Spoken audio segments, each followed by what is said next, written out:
Hi, and happy Monday mornings with Luann and Tim. Happy to see you here this morning with us. How are you this morning? I'm well. The sun is coming out. I think it's the one day we're going to have sun this week. Yeah, it's a bit chilly though. It's like September or something. 9. Was it 9? No, it was 6 degrees when I got in my car this morning. Oh gosh, a huge thank you to KC Security, and talk about personal service. Nathan and Daniel were both here this morning. When I got here this morning, Nathan was already sitting in the parking lot waiting to say hello, make sure I was very safe. To make sure you were safe in the dark morning. Yes, a dark, cold morning. So thank you guys very much for sponsoring the show. We certainly appreciate it. Wow, I would say that it's safe to say it was Dallas Smith's night last night.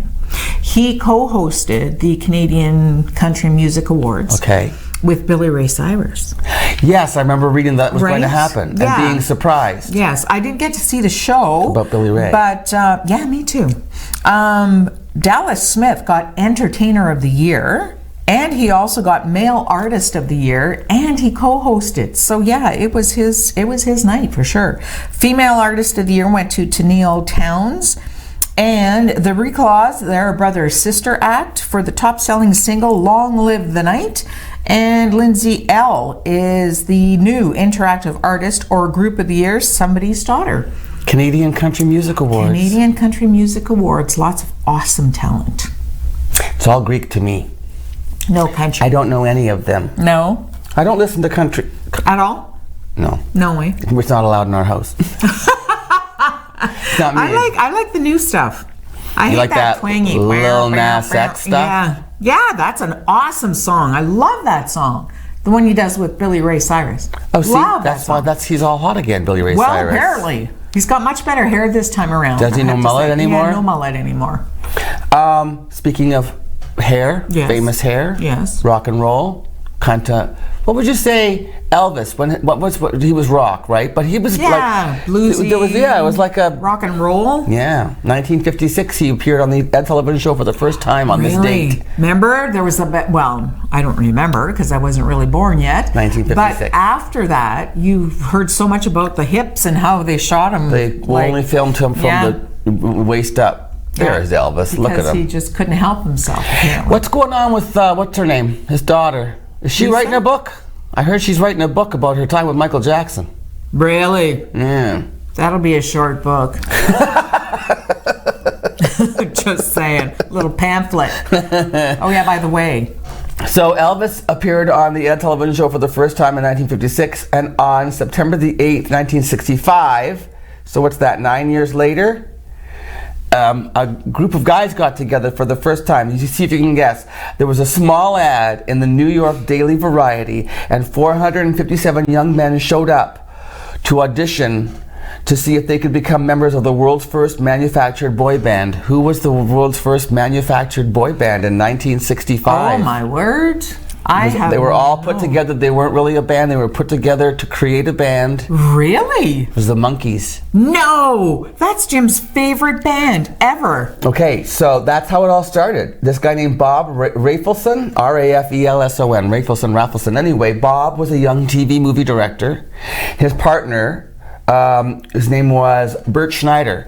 Bert Schneider's dad was the head of Columbia Pictures. Oh, really? So Bob got this idea about creating a television series about a struggling boy band. Or he didn't say rock, it was a struggling rock band. So his partner, Bert Schneider, took the idea to his father, and the TV division of Columbia Pictures said, go ahead, run with it. So they put an ad in the New York Daily Variety. 457 guys auditioned, and they chose Davy Jones, Mickey Dolenz. Davy and Mickey had both been childhood actors. Mike Nesmith and Peter Tork were both folk singers. And I think as their career progressed, they really got frustrated because they weren't actually allowed to play any of the stuff they actually did, and they could play. They were all so literally legitimate musicians.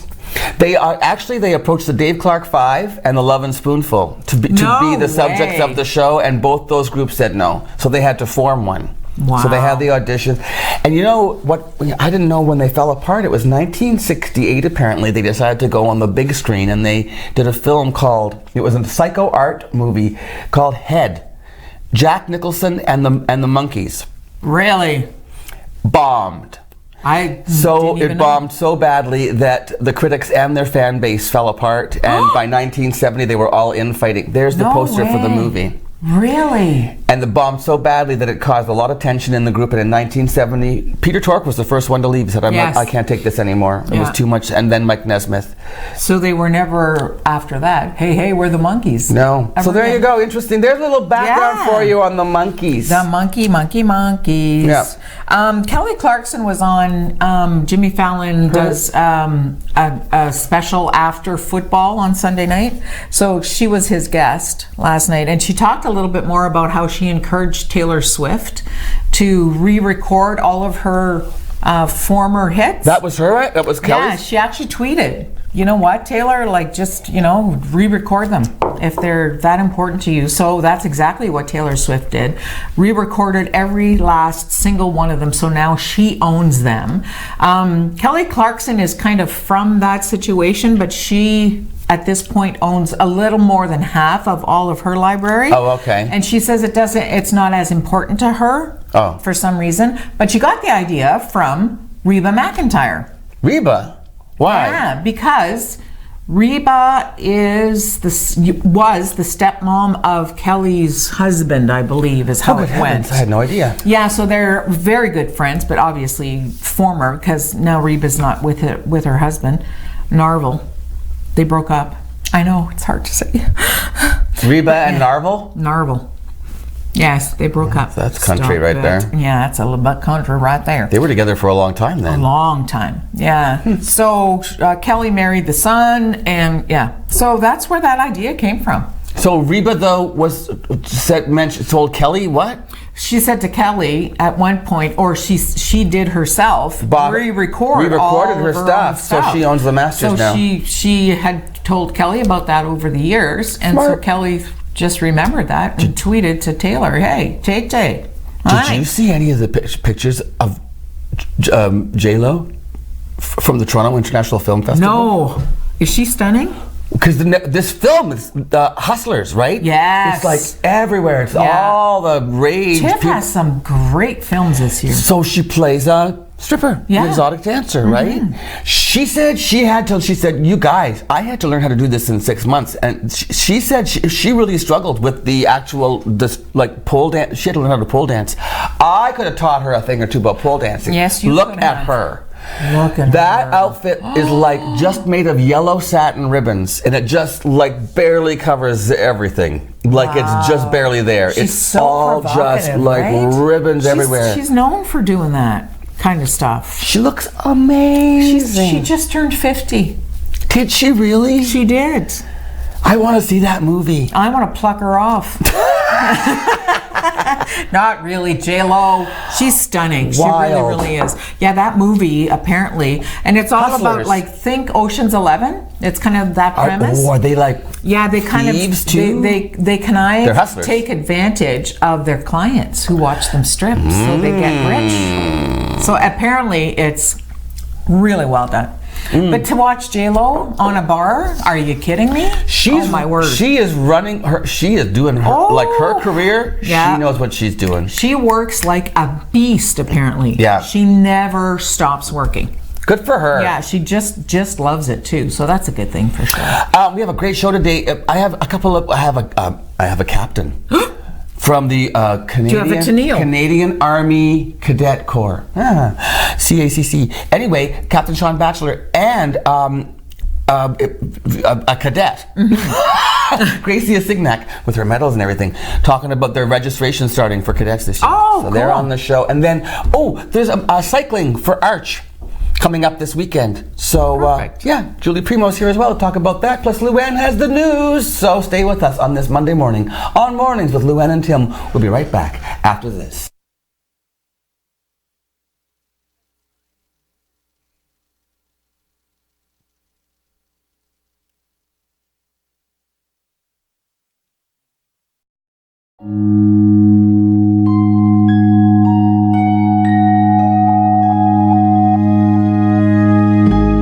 What will your last 10 years look like?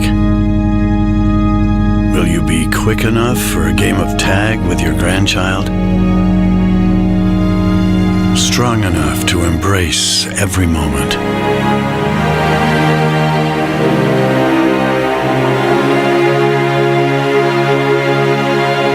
Will you grow old with vitality? Or get old with disease?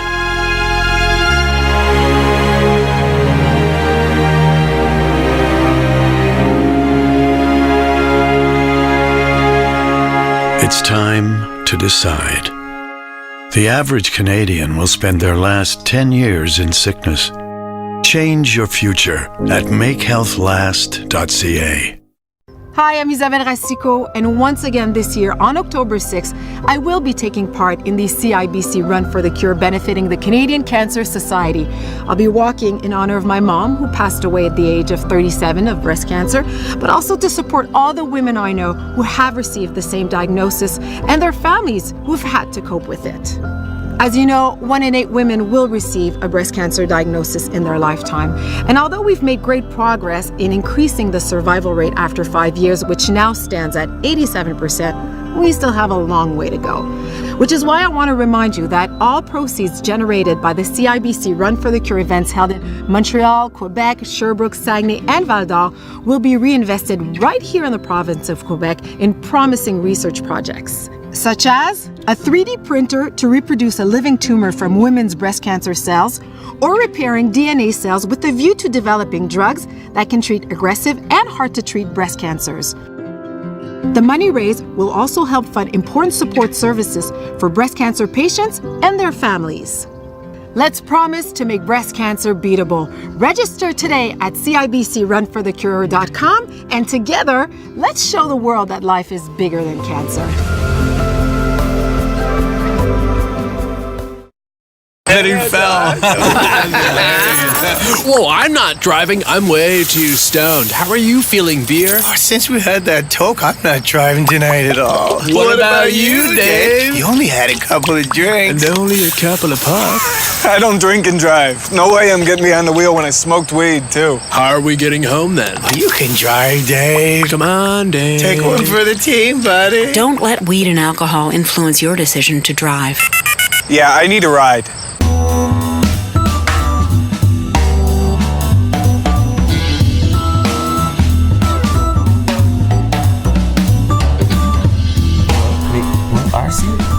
Hi! I'm trying to figure out how to say this. Okay, this is Sean Batchelor, Captain Batchelor.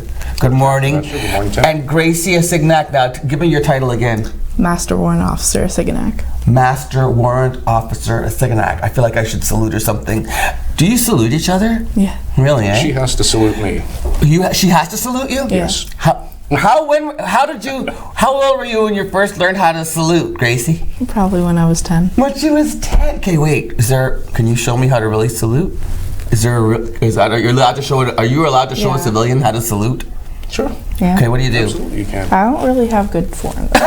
Good form. No, I don't. What do you do? How do I hold my hand? It's flat hand. Together. Flat hand? Yeah. Okay. Yeah. Bring your Eyebrow. forefinger. Forefinger. About the end of your eyebrow. And my eyebrow. And then fold it in a tiny bit. And fold it in a tiny bit. Slightly forward. Yeah, so Like that how you does show this? Close. slightly the front of your Vertical hand. area, yeah. There, more like this. Hi. Okay. Very close. Very Wow. So how did you have to stand in front of a mirror and practice that over and over again? No. No. Okay. I would. Some people do. Okay. So, how many years? What your title? A warrant officer makes it sound like you're going to come to my house and say you're under arrest. I'm serving you a warrant. What does that mean? Your title? Do you have a specific job as a warrant officer? So before the summer, I was the BSM of the Corps. What's BSM? Battery Sergeant Major. Battery Sergeant Major. That sounds Yeah. like you're in charge of equipment or something. No, I'm No. in charge of the kids. The kids? Yeah. Really? All of the other cadets. All the little cadets. Yeah, and then I report to the Chief Warrant Officer. The chief warrant officer. Yeah. But now that was the beginning of the summer. Yeah, before the summer. Okay. So now, hey, how many years altogether then? You were 10 years old. You started with, did you tell me the Navy you started with? Yeah, Navy League. Navy League for a couple years. Yeah, and then when I was 12, I moved to Army Cadets. Army Cadets. Yeah. And now you're going to be retiring from Army Cadets Yeah. this year? Why? Because I'm joining the regular forces. Oh, okay. And if you didn't do that, you would have to do what? I'd just stay in cadets. You just stay in cadets. Yeah. Okay. So you're going to join the Like the Army? No, what's it called? Reserve? No. No. Regular forces. I already got my offer. I'll be in the Navy. Oh. Yeah. What are you going to do? I'll be an intelligence operator. Well, that sounds okay. That sounds so exciting. There's so many different options for you, right? Once you've been a cadet. So, Absolutely. Sean, tell me how long for you? How long have you been involved? 32 years. Go on. And going on, yes. Yeah, and going on. What brought you to in the first? Where did you join in the first place? Here in the Sioux. Yeah. My father actually spotted an ad in the Sioux Star. That's how it all began. An ad in the Sioux Star. Yes, and I was actually an air cadet. That's how you started. That's how I started for 6 years. Okay. Retired from that at age 19. Enrolled as an officer in our branch to run the cadet services, and just never left. Never left. And now you said your dad got you involved too. Yeah. But your dad was in the armed forces. Yeah. Okay. Your father wasn't, right? He was. Oh, was he? For a few years. Oh, okay. So this is a sort of a family tradition thing. You pass this on, right? It does come from that. A lot of parents that have served. You find that a lot, that people. A lot of parents that have served in the forces will kind of lead their children towards the cadet program. Is that because they had such a great experience and they realized how valuable it is? Exactly. A lot of parents that were cadets as well will do the same thing. I was a cadet when your age, you should give it a try. Right. So what is it about being I mean, what is there camaraderie? You learn skills. What is it? Tell me a little bit about what you've learned in your, how many years now? 6 years? I've learned a lot. We learn a lot about how it's good to give back to the community. Oh. Yeah, because we do a lot of volunteer work, and we learn. What else? What kind of? Sorry, I get blanked out. That's okay. No, like what kind of skills, exercises do you do when you go to cadets? Okay. So every single Monday night we go through 3 classes, unless it's CO sprayed, and then we'll just do 2. But we'll go through classes and we'll learn like the history of the Corps, the history of the 49th, and we'll learn different like hard skills also, like shooting. We'll learn like physical fitness. We get into like everything, and then we do drill, band. Band? Yeah. Do you play anything? I play the swing tenor, and I'm also the drum Swing major. tenor. What do you mean? Swing tenor what? Swing tenor. You have sticks on your fingers. It's a drum. Yeah, it's a drum. It's a drum. It's a drum. You're a drummer. Yeah. Do you march in the parades and stuff? Yeah, I'm a drum major. So. Really? Yeah. So do we see you in the community parade? No, because I'm gone at. Oh, because you're working. Camp. You go to camp in the summer times. Yeah. That's fun too. We get to go to summer camps, and we get paid to go there. What? Yeah. Well, technically, it's a bonus, but that's so cool. It's called a training bonus. Yeah. And are you training the cadets when you go to summer camp? Yeah. Okay, so how do you get to do this? Can anybody do this? Absolutely. How do you join? Any youth that's 12 years old. That's the starting age. That's the starting age for If they're Army younger, cadets. they have to go somewhere else first. If they're between 9 and 12 years old, they can join the Newman Navy League Cadet Corps. The Navy League, okay, which is a good starting point. Sure, but they don't have to have done that. You can be 12 years old and just to say, I want to be... Yeah, you can be any age. Like some kids will join when, say, they're 15. Yeah. It like does push you back a tiny bit, but it's very easy to get caught up. Were you nervous when you walked into the Armory the very first time, little 12-year-old? No, because you'd already been a cadet, a Sea Cadet, right? Or a Navy Cadet. Navy League. So you weren't... I think I'd be a little scared walking into the Armory. What was it like for you when you were 13? You answered the newspaper ad, you showed up? I saw the newspaper ad. My dad took me down to the Armories on a Wednesday night. Yeah. And dropped me off, left me to my own devices Were to you find... a little intimidated? Absolutely. Yeah. Because there was, at that time, the Navy League and the Air Cadets paraded on the same night. So there's 2 huge units, people in uniform, people that have been doing it for a while, officers that seemed to be 10 feet tall, right? But that goes away very quickly. It does go away quickly? It does. As soon as you're part of the unit, part of the group, the senior cadets get to know your name, the officers get to know your name, everybody's included. So Gracie, you're the kind of person now that, what you start tonight, registration? We do. Where, at the Armory? At the Armories, from 6 to 9. Okay. So if there's anybody that's 12 to 19, or 12 to 18 that wants to join, they're more than welcome to. We ask... Is there, can you just show up and kind of see how you like it, or? Absolutely. Absolutely. Like, you show up and you sign up and that's it, you're done? No. Okay. Absolutely. A lot of kids do that. Parents can bring their children down. They can sit and watch. Parents can hang out. Parents That can might hang make out me if feel they better want. if my father or mother stayed with me for the first one. They can absolutely stay and watch. Okay. Even if their child's not sure, they can sit in the bleachers at the armories, watch what's going on, and then if the Does child it cost anything to go for the no? doesn't cost a thing. Every single trip's paid for. Everything is covered. And that's paid by the military, the armed forces. The mandatory training aspects are covered by National Defense. National Defense. Okay. So that's our Monday training. The basic uniforms are what we call field exercises, which is when we go out and camp out. Right. Eat military rations, which are very, very good. Really? You have to, so you go camping and you do all that stuff too? Mm-hmm. Okay. And then, learning survival stuff. Kinda, yeah. And then we also have a local branch of the Army Cadet League. Okay. That's our support committee that do fundraising for our optional training. Gracie had mentioned our band, it's a pipe and drum band. Right. Band is considered optional training. We don't have to have one on parade, but if we do, beyond instruments and training, things like uniforms, we have to buy ourselves. So we have a kilted band. So we're purchasing kilts, Glengarry But right off, headdress, that comes so later on down the line, right? That's all optional down the line kind of thing. I mean, when you first show up, there's nothing. Anybody going to register tonight wouldn't have to bring any money or anything. You just come and learn. No, they don't. It doesn't cost. We do fundraising to pay for those aspects through the support committee. Right. Our support committee organizes fundraising activities. In fact, we have one coming up at the end of this month, which is our Tag Day weekend. Is that when we see you at the grocery store? Exactly. With the tags? Yeah. Exactly. And we give you our $2 or $5 bills or whatever? We do very well, thanks to the generosity of the people of Sault Ste. Marie. So. Oh, okay. Well, that's good to know. That's what that's all about. Yes. So tonight, for instance, you're going to be the senior person who's going to be making these new people feel welcome, right? I'm going to be one of them, yep. One of them. Yeah, one of them. There's a lot of you guys? Yeah, so there's 2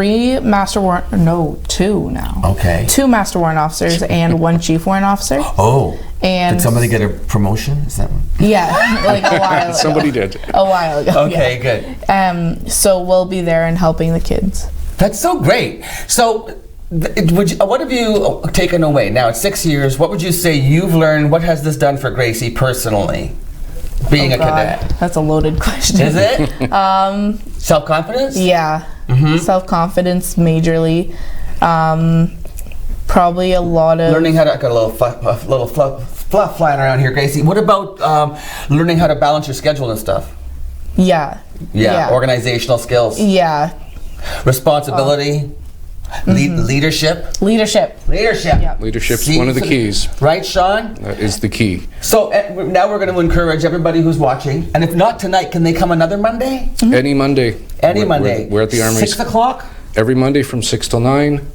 There you go. What a great way to meet new people and get some new skill sets. And we just, when registering, we just ask that the parents come with their children to fill out the enrollment documentation. Sure. There's certain specific parent questions on there. Okay. And if they have questions for us regarding, they can ask. This is, yeah. And the only requirement we have for registration is a copy of their son or daughter's birth certificate. Okay. And health card or proof of health insurance, which we don't very often need to use. All right. Just want to make that clear. Is there somewhere people go for more information, just in case they watch this and want a little bit more information? Is there like a website or something, or what? Cadets.ca is a national website for the cadet program. Okay. The ArmyCadetLeague.ca provides league information. All right. We have a local Facebook page, 2310. Oh, you're the 2310. Royal Canadian Army Cadets, yep. That's the word I was looking for, Royal Canadian Army Cadets. We gotta go. I want to thank you, Gracie. Congratulations. Thank you. We didn't even get to talk about the medals that Gracie's won, but this is all done over time and points and stuff, and that's how you get your rewards, right? Yeah. And community-wise, what kind of projects have you done in the community, Sean? You talked about giving back to the community. We help with various other charitable organizations. We've assisted the Algoma Ride for Autism with their days. Have you? We assisted the Legion. We actually have one coming up this weekend. The Veterans Family Fun Day in the Legion, we're having cadets assist at that event as well. See, we got a little plug in for that. What day is that, Saturday? That's Saturday. At the Legion? At the Legion. What time? For the Family Fun Day? 10 until 4. There you go. All right, Captain Sean Batchelor, thank you both for being here. Cadets, Royal Canadian Army Cadet Corps. We'll see you after this break.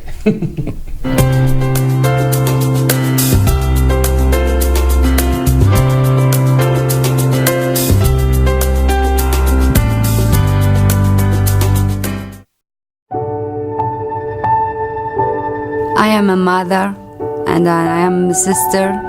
I'm a father. A wife, a daughter. I'm Somali lady. I can very proudly say that I'm a teacher. A social worker. I'm a human being. I have a dream to be free. And I wish we live in the world full of peace.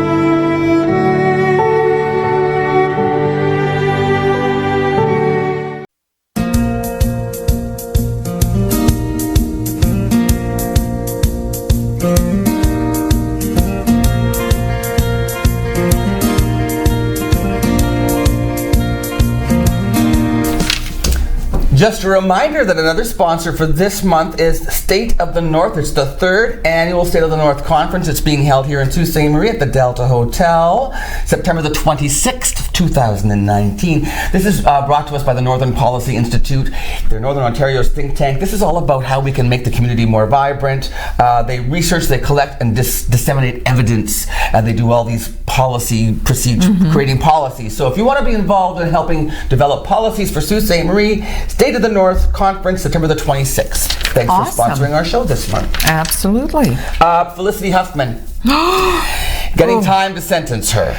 Okay, so she had to go in front of the court now and basically say, this is how I feel, I'm sorry, blah, blah, blah. And she, like right from the get-go, was very humble about it. She said, you know, it's so bizarre. She said, I look back on it now, and the reason this all happened was because I was afraid I would be a bad mother if I didn't take this opportunity to help my daughter out. Wow. She said, now I see how backwards that is. I was a bad mother because I did this. And she said she was actually working with that guy, Rick Singer. Yes. But she said she was working with him legitimately for a year. Now, so does he coach students? Is that what he does? I'm not something. She said, okay, so she has 2 children, right? She has Sophie is the elder, 19-year-old, and then she has Georgia. They both were diagnosed with learning disabilities. Oh, I didn't realize So this guy, Rick Singer, was working with her daughters. Sophie had a real interest in theater, and Felicity said, I didn't care about the prestigious schools. Like, I just wanted her to do well and to get in. And to feel good about it. And to improve and be ready. And so he said that the theater and stuff wasn't going to be enough. Her math scores weren't good enough and that she wasn't going to get in. And that's when she decided to go for the SAT enhancement thing. And she said she realized partway through that what she was doing was wrong, and because he was doing the same thing for Georgia, for the younger daughter, and she put a kibosh on the Georgia one and said, don't do it for Georgia. Just let's finish what we're doing with Sophie. I don't want to do it for Georgia. So that's going to do well for her, I would think. And that's a then good indicator. She said the worst part was when it all got exposed, and her daughter Sophie came to her with tears streaming down her face, and she looked at her mother and said, why didn't you believe in me? Oh my gosh. That was one of my first questions when I first heard this story. Looks like she's going to be fined $20,000. She will spend 1 month in a federal prison, and then she'll be on probation for 12 months. So she has been sentenced. Not sentenced yet, but that's the projection. That's what they're looking for. And that's what they probably are going to go with. Imagine what Lori Loughlin is going to get then. Because, as you mentioned, she's been... This one, at least Felicity is saying, I'm sorry, and I didn't... up. And she stopped it. And yes. You know. And she also said, like, I will do whatever you tell me I need to do to make this right. Yeah. I will go to jail. I will pay the fine. Right from the start, she's been saying that. She said, I admit my And Lori Loughlin is just sticking to, no, I didn't do anything wrong. Yeah, so it'll be interesting to see how that goes. Yeah. Please stay with us here on Mornings with Luann and Tim, because we have news coming up right after this.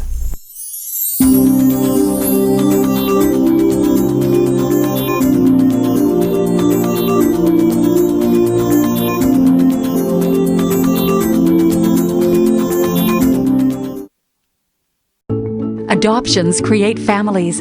Are you thinking of adopting a child from an orphanage or your family in India, Bangladesh, Jamaica, Guyana, or any other country? Let Worldview Adoption, a government-licensed agency with 15 years of experience, help. Parmjeet Mongat and Associates are experienced in handling all adoptions cases, especially relative adoptions with complex immigration issues. For a relative or orphan adoption, domestic or international, call Worldview Adoption for a consultation today. You never know what can happen when you're on the road, and that's why it's important to have an emergency kit in your car to keep you and your family safe no matter what the season. This is the Red Cross Safety Kit, which you can find online, and we're going to take a look at what's inside. First up, we have emergency drinking water. This is good for one person for about 3 days, which is why we also include a water purification tablet. And then you can fill this collapsible water bottle, which is good for about 10 liters. Next we have booster cables, which is something everyone should have in their car. And then we have a food package. This is good for about 5 years, so you don't have to replace it very often. Next we have a solar-powered flashlight and radio. And you just use it by turning this crank on the side here. This also comes with a trickle charger, which you can use to charge your phone, and it'll give you enough battery life for at least one phone call. Then we have a glow stick, a whistle. This kit houses all the usual suspects like bandages, scissors, things like that, but there's also a few other things to help keep you safe. There's a poncho, gloves, an SOS sign that you can put in your window, and a high visibility vest. So these are some of the things that everyone should have in their car. You can buy this at products.redcross.ca and you can get the whole kit or you can get the products individually.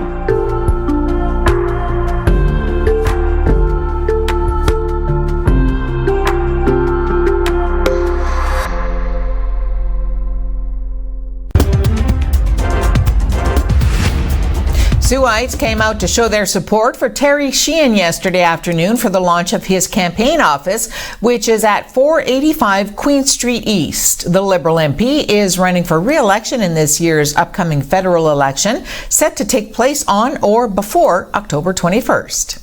Please welcome me in raising everybody's hands and clapping for our Member of Parliament and 2019 Liberal candidate for Sault Ste. Marie, Terry Sheehan. What we're doing today is we're launching our campaign office at 485 Queen Street, and you can tell that we have standing room only is just packed in here today, and I'm so thrilled and pleased with the support that the community is showing here today for the work that I have done and for the work that I am committing to continue to do today. When I took office, or when I decided to run, the unemployment rate was high. There was a handful of people working at Tenaris. The steel industry had a dark cloud over it. In fact, it went into receivership, CCAA, Algoma Steel, just a couple weeks after I was elected. So over the last number of years, I worked significantly hard on those files because it's extremely important. It's 40% of our economy. That's 14,000 direct and indirect jobs are counting on 8,000 pensioners. We've also made significant investments of $106 million into Algoma Steel and Tenaris, and we're starting to see our friends and families being called back and hired again. But there's more work to be done, and particularly I was proud of is how we were able to rally everyone together and defeat those American tariffs. We had our counter tariffs, and our counter tariffs worked. We went dollar for dollar, toe to toe with them, and we stood our ground. Also, what I'm proud of is the amount of investments that I have been bringing in. Right after being elected, I met with the president of both the college, the university, and of the Anishinaabeg Discovery Center, and those particular people had put forward plans that they wanted to see growth within our post-secondary institutions, and I'm pleased to see that we have done significant investments and seen growth in our post-secondary institutions, well over $25 million. I think that there's still a major concern about going back to the dark days that they say. There's a lot of positivity. Yesterday I was at Algoma Steel's family picnic. It's the first time they've had a family picnic in 5 years, and there was so much positivity and so much smiles on people's face. For our youth, we've created a number of youth opportunities, including our Canada Summer Jobs, which have seen millions of dollars invested in the community. We see the tree fell on the front of our house and the roof. It's kind of hard to go outside the front door because the branch all over it. A storm with hurricane-force winds that hit the Maritimes left more than 400,000 residents without electricity as repairs began yesterday to downed power lines and buildings struck by splintered trees. The remnants of Hurricane Dorian has left large areas with downed foliage and flooding damage, while some streets saw more severe cases of uprooted trees toppled onto houses and cars. The worst gusts of up to 150 kilometers per hour came late Saturday before the storm carried on over southern New Brunswick, Prince Edward Island, and onto western Newfoundland. Last night, lost power about 2 o'clock yesterday, been without power since. Windy, not as bad as Warren, it doesn't seem like. We lost a large limb off the tree in our front yard, just cleaning that up now. Back to normal today pretty much, except for the power loss. Basically it sounds like a train. It's just a constant rumble. With our trees here, every time the wind would gust, it would go from the trees looking normal to almost like collapsing like umbrellas. It was interesting. Sheets of rain, basically you can see the waves of rain coming down. Yeah, I mean, the noise is one thing you don't really expect, but the best thing I can use to describe it is it sounds like a freight train.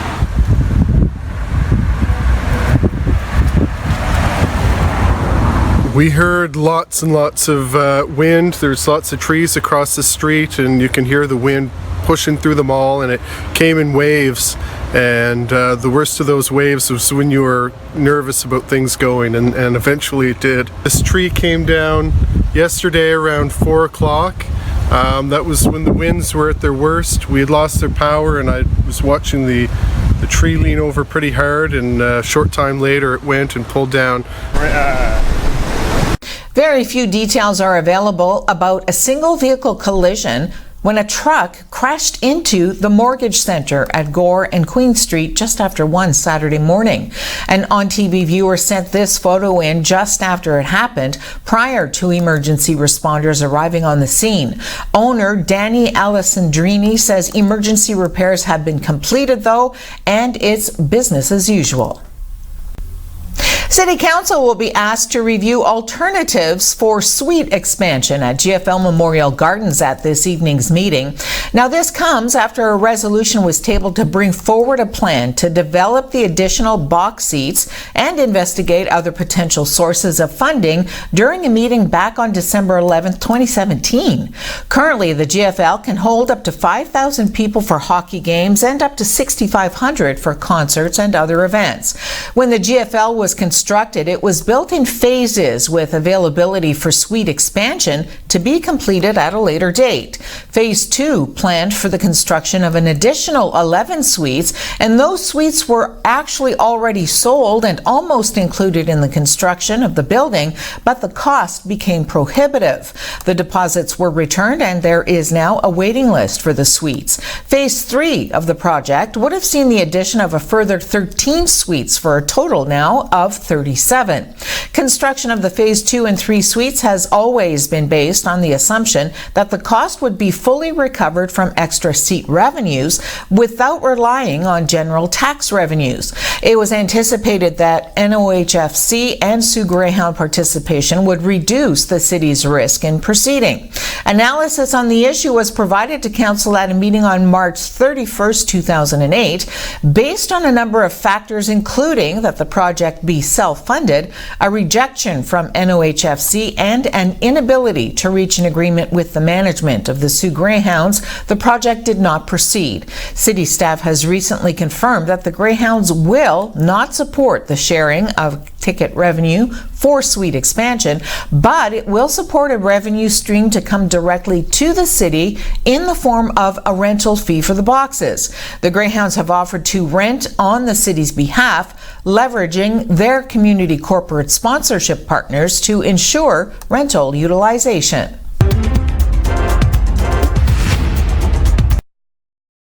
Maitland Ford is family-owned dealership that's been around with the Ford franchise since 1984. What I love of my Ford, I love the technology. I love the way it rides, I love the way the seats hug me, and I love the control I have right at the steering wheel. When they say that it's a true family atmosphere, it is 100%. They've been in business for close to 50 years. Employee pricing is back. That means you pay what we pay for a Ford SUV, F-150, Ranger, or Mustang. You pay what we pay. Absolutely. Who's home? Dad's home. And what's he got? Mouth-watering Little Caesars. Down low, Fido. Dinner? Consider it served. Little Caesars Ultimate Supreme Box Set. A 5-topping deep dish pizza with delicious Italian cheese bread. And I got it for $12. It's Little Caesars and a whole lot of tasty. Hot and ready.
You know what? One of these days, I want to meet Mick Jagger. That's all. Just want to meet him. Why? This guy, I mean, seriously, has had some health issues. Back to performing. Did He's he have in a heart his 70s. problem?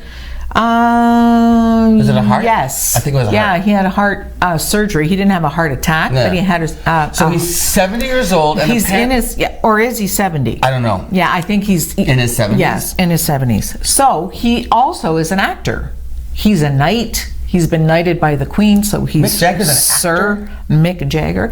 So in Venice, they did the opening for the movie called The Burnt Orange Heresy. Because they had a Venice Film Festival just before the Toronto International Film Festival. So what's it called? The Burnt Orange Heresy is the movie that he's in with an actress named Elizabeth Debicki, and he plays an art dealer in the movie.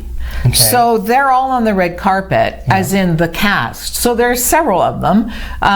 She has this monster dress on. She looks stunning, but it's got a train on it, like unbelievable. Well, the train has different layers, apparently, and the wind caught it. Oh. So now and he did not miss a beat. Tickety-boo. He was straightening it out. He was down, like right down at her ankles, like making sure it was flouncing properly. And he Bianca fixed trained it up. him well. You know what? Absolutely. He was married to Bianca Jagger, and she was very fashionista. Yes, very, very. But he What a didn't gentleman. even miss a beat. Yeah, and it was the sweetest thing. And also when he's in concert, he totally makes fun of Donald Trump. Does he? Oh yes! Oh, I love him. Yes, Mick Really? Jagger makes Trump jokes when they were doing the tour recently because they were touring again. Yes, right? yeah. What's the name of it? Mick Jagger and the Who? What's the band? Mick Jagger. We should know the name of the band. Not the Who. No, that's not the Who. Who are they? Or is it just Mick Jagger? Rolling Stones. What is that? Oh, for heaven's sakes, Michael! Thank you. We know the Monkees, but we don't know the Rolling Stones. Anyway, he was totally trashing Trump. Which, by the way, Trump, was it midnight on Saturday night? All of a sudden Trump starts tweeting about John Legend and Chrissy Teigen. What? Because there's nothing else going on in the world? He said he called them boring John Legend and foul-mouthed Chrissy Teigen. He's calling someone else foul mouth. Imagine that. And he's mad Can at you them because imagine? he's angry at them because he doesn't think they give him enough credit for his reform, his armed forces reform or something. I don't know, military reform, whatever. So they didn't honor him enough, I suppose. Honestly. They didn't go on and on and on and on. And Happy birthday, Colonel Sanders. Oh! He's not alive anymore, but happy birthday. He was born in 1890. Donna Hilsinger met Colonel Sanders, you know. Stop it. Yes, several times. Real? And they were in a commercial with him, her and her mother and her sister, because Jimmy Hilsinger, JJ, right, owned the franchise here in the Sioux, and so she spent time with Colonel Sanders. Look at him, there he is. You know what? That was one of the things that I really took a minute to get used to when I first moved to Sault Ste. Marie. Let's go get some JJ's chicken. And I'm like, what's a JJ's chicken? I know. I thought it was like just a chicken shack. Everyone in Sault Ste. Marie calls Kentucky Fried Chicken JJ's Chicken. Not anymore, but we did then. Yeah. Because he owned them all, and they were JJ's Kentucky Fried Chicken. And when I moved to Toronto, I was going to visit my friend Amy Ferrier, and she'd moved down there, and they lived on Shaw, I believe, and so there was a Kentucky Fried Chicken at the corner, and so she said, get off at the Kentucky Fried Chicken and then walk south. Right. So I said to the TTC driver, I need to get off at the JJ's. And he said, what? And I said, around Shaw Street, there's a JJ's. And he said, I don't know what you're talking about. And I said, okay, well, just tell me when I get to Shaw Street. So then, Shaw Street, and I'm like, well, there it is. It's right there. That's the JJ's. He said, that's a Kentucky Fried Chicken. Yeah, I had no idea. When I first got here, I was like, what? Sault Ste. Marie, we're kind of funny. Yes, you are. Funky, funky, funky. We got a street called East Street and a street called North Street, and they go the same direction. And it's not west. Hey, listen. Julie Primo is back on the show. It's always fun to have Julie around. We're talking about Arch when she comes back. When we come back, rather. A really cool event this Saturday. So stay with us. We'll be right back after this.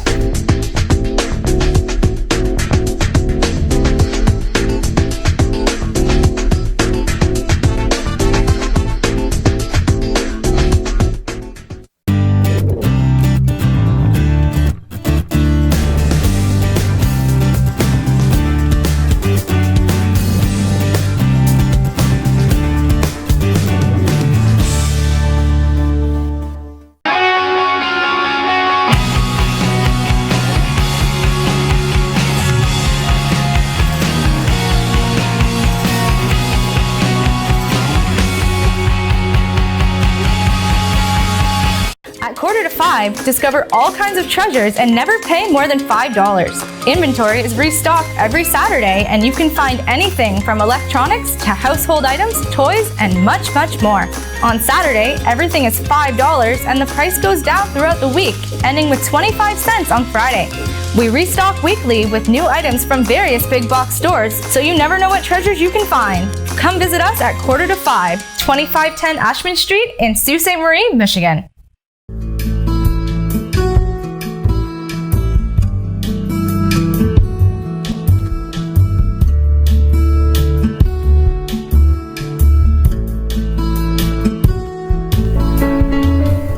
Welcome back to Mornings with Luann and Tim and Julie. Hi, Julie. Hi. Julie Primo from Arch, ladies and gentlemen. This Saturday, we're cycling around St. Joe's Island. Oh, you're going to join us? That's awesome. Thanks, Tim. Yeah. I don't know.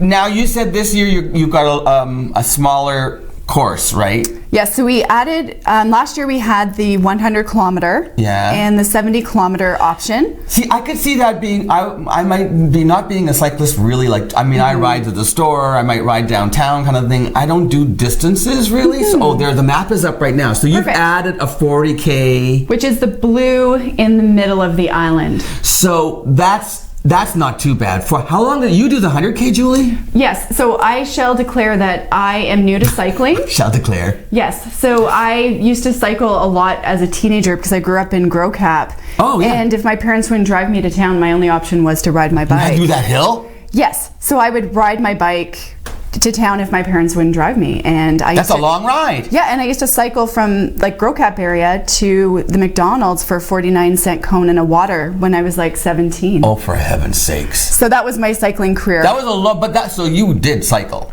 Well, I did, but I was younger. Okay. So how do you find the 100K?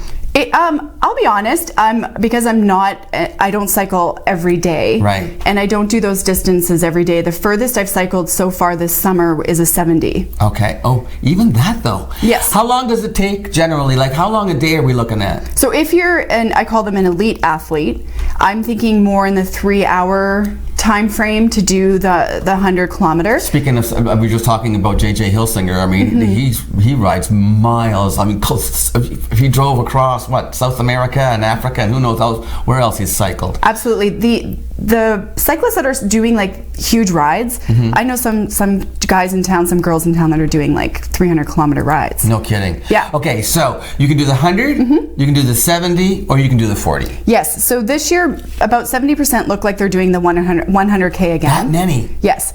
And for me, it was about a 4.5-hour ride, and the longest, you're allowed to stay on the course up to 7 hours. All right. So we don't rush people. And the course, this is really cool how people on the island get together, plus you have your volunteer base as well that helps out. So tell a little bit about what happens over the course of the day, when we start. So the event will be this Saturday in Richards Landing at Centennial Grounds. And so that's where we launch. Oh, there's a poster right there. So so you come to the island, and last year a few people did cycle to the island, then do the course, and then cycle home. That's hardcore. Yeah, so to explain, there are hardcore, but then there also are individuals who maybe haven't cycled, and doing 40K for them is huge. So it's for everyone. What time does it start?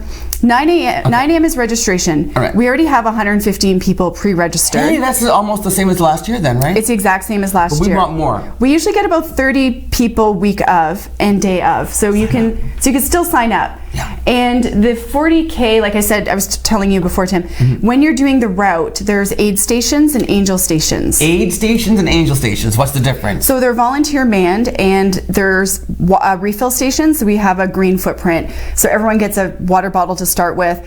And then we have refill stations all along the course, so people can stay hydrated, which is really important when you're cycling. We've got some pictures and stuff we can bring up as you tell us. Yes. Oh my gosh, look at the scenery. The scenery is amazing. Whoa, on the island. I do not lie. There are several large hills on the island, and that's the hardest part. Like for me, I felt good until the 80-kilometer mark, and that's amazing. So these pictures were all donated by Vanessa Grisdale, and it's amazing to see everyone coming together, and we all go out at the same time. You do, 115 of you, or more this year you're going to have. Oh, and these are the shirts you were telling me about? Yeah, so on the front it says, life is not a race, it's a journey. And then on the back it says, cycle the island, live your list, love your life, help hospice. It doesn't say all that. Because this is this is the bucket list cycle. Yes, it's part of the bucket list challenge. Well, look at they all help each other out. So that you said at the station, so there's the water refill stations and also food. Food. So look at how gorgeous. Hey, the colors, the trees are starting to turn a little bit. Yes. That was last year. Tell me about the food. What happens there? Yeah, so you have to eat a lot of food because you're burning so many calories. Right. So Jocelyn Township is our first aid station, and they actually make homemade granola bars, cookies. They provide all of the fruit. This is people on the island just come out as a community and support this? They absolutely do. How so cool is that? It's very humbling how much the island has embraced us. And what we do is in August we send a flyer out in their media, which is the Island Clippings, and we ask for help. But we also let them know we're riding on the island, so that we're not interrupting their entire day, and they know where we're starting, where we're finishing, so they're kind of on high alert for packs of cyclists. Right. Yes, and then the next big food station is at the fort. Oh, Fort St. Joseph. So that's the 50-kilometer mark of the 100K. Okay. So that's usually where most people are going to take a big break. And then in the back end of the island, I call it the quiet zone. We have a lot of refill stations because last year it was so hot, a lot of us ran out of water. Okay. And you need the water so you don't cramp up. So we added 3 extra stations in the back end so people can stay hydrated. And then the Hilton. The Tilton Hilton, yeah. Yeah, Hilton, sorry. That's the final destination? It's at the final 80K. Oh, okay. And it's another huge food station because you need that get nutrition and hydration to get through. You were saying they the do hills. things like salted potatoes because then you get your potassium and also you get the salt, which helps keep you hydrated. Yeah, and that's one of our Arch volunteers that's doing that because she was at the station at the fort, and I call them the elite cyclists again. They knew that we should have had that and we didn't. So they said, hey, why don't you make these next year? And our volunteer Pat's going to do that for them. Oh, and that's so great. And then after the whole thing is over, do you give other prizes and stuff? So prizes are donated. The bicycle shops in town, all three, Duke of Windsor, Belarusian, and also ABC, come on huge for supporting our event. Yeah. So not everyone gets a prize, but I'd say we have at least 80 prizes. Whoa! For the cyclists. They've earned it, Tim. So now, if you're a cyclist, you can still register. You just go to www.archhospice.com/cycle. Okay. You can still get pledges because you can fundraise your way, or you can... My buddy Paul Caputo, you said, has done really well this year. He's going to be cycling and Pat Construction. How much is he? He's already at 2,300. Paul, good for you. So what it is I think when people, like my dad told me he won't give me my money until I'm actually done my race. He's holding it hostage. Before we go, tell me, it's bucket list. Tell me about the conversation you had last year with the gentleman who came up from the States to do this, and why you do this. Yeah, so my initiative for doing this in the beginning was because Teresa, our executive director, she ran 100 kilometers, and I decided that I was not going to run 100 kilometers, so I wanted to cycle 100 kilometers and kind of build on that. Yeah. So what it is there's people will cycle for many different reasons, but his story was his best friend from childhood grew up on the island with him, and they always wanted to do the cycle together. Cycle the island. And unfortunately, he passed away before they could. So pancreatic cancer. Yeah, so I was able to hear that story as we were cycling, which gave me tons of momentum to want to finish and do a great job. And it's all for charity and for supporting Arch. All for Arch, which they need. It's community. We need the money to keep Arch going. And there's the poster one more time. Yes. So we're looking. If you know somebody who's participating and you don't want to cycle, then get a hold of somebody and pledge them and bring that money up. Or get out there with your bicycle and go and join Julie and the gang. It's a bucket list cycle for Arch. This Saturday on the island. For more information, go to www. I think I put an extra W in there. archhospice.ca/cycle. Okay. Thanks, Julie. Tim. Thank you so much. Nice to see you. We're going to see you again later on this week for Smile Cookies. Smile Cookies for Arch and the Twinkie Foundation starting September 16th. You're going to be back on the show to talk about that later this week. But for now, that's it. So Luann will join us to say goodbye. We'll see you in a minute. Okay. Thank you.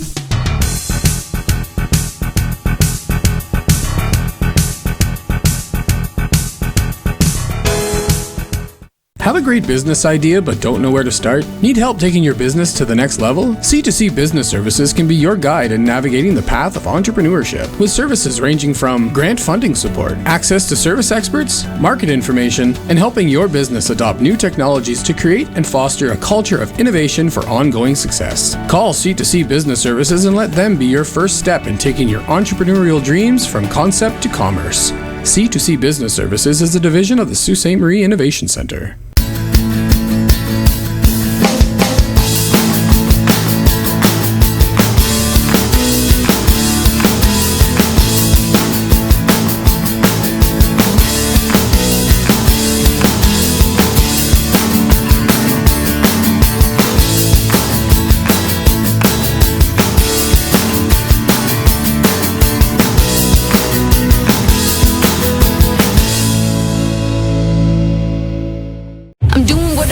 Stopping and nothing, I'm up in your face, shaking it off, no matter the cost. I'm feeling the wind, I'm taking it all. I'm paving the way with the sweat and the blood. I'm at the top, rising above. I want the gold, give me the rush. Queen Midas, I got the touch. I'm pushing, I'm pushing, I'm pushing.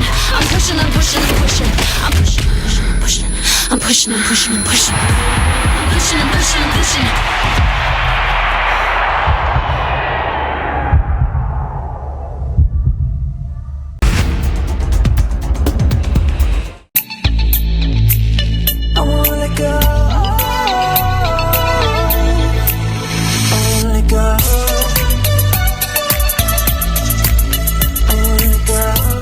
again to KC Security for sponsoring our show today. We appreciate it very much. Julie Primo's so lovely. Isn't she lovely? Yeah. What a great energy. I know, I feel good today. Yes, she just comes in and just picks everybody up. And the It's Cadets, awesome. I love today's show. Yeah, today went well. Let's do it tomorrow. Okay.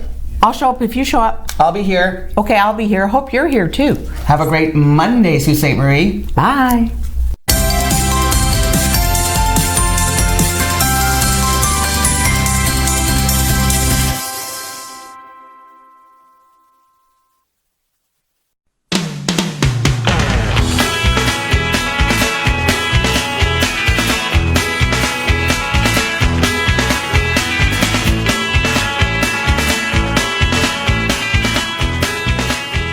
With over 45 years of experience, All Ontario Well Drilling offers hydrofracking and all well drilling services.